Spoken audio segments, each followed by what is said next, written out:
ঢেকিয়াজুলিৰ শ্ৰী শ্ৰী গুপ্তেশ্বৰ দেৱালয়ত বৰ্তমান হৈ থকা অতিৰুদ্ৰ মহাযজ্ঞৰ আজি অন্তিমটো দিন আৰু আজি শেষৰ দিনাহে আমি যাব ওলালোঁ মা আৰু মই।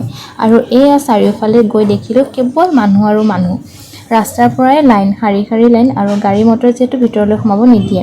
প্ৰথমে আমি গৈ এয়া ল'লোঁ ধূপ চাকি আৰু প্ৰথম গৈয়ে গণেশ মন্দিৰলৈ বুলি গ'লোঁ। ইয়াতো গোটেই মানুহৰ দীঘল দীঘল শাৰী। যিহেতু মন্দিৰভাগ অলপ পাহাৰৰ ওপৰত হয়, সেয়ে তাৰ পৰা তললৈ পৰিৱেশটো আৰু বেছি ভাল লগা হৈ পৰে। এয়া আমি লাইনত ৰখি আছোঁ দেই। মূল মন্দিৰভাগ কিছু সময়ৰ বাবে বন্ধ কৰি ৰখা হৈছিল, যিহেতু CM অহাৰ পিছতহে খুলি দিম বুলি কোৱাৰ বাবে আমি বাহিৰতে এনেকৈ গাখীৰ ঢালিলোঁ, সেৱা কৰিলোঁ। তাৰ পিছতে আমি গ'লোঁ মেইন যজ্ঞভাগ য'ত হৈ আছিলে। আৰু ইয়াতে সকলোৱে জানেই যে হিমন্ত মামা আছিল। ওচৰৰ পৰাতো চাব নোৱাৰিলোৱেই, যিহেতু মানুহ বহুত।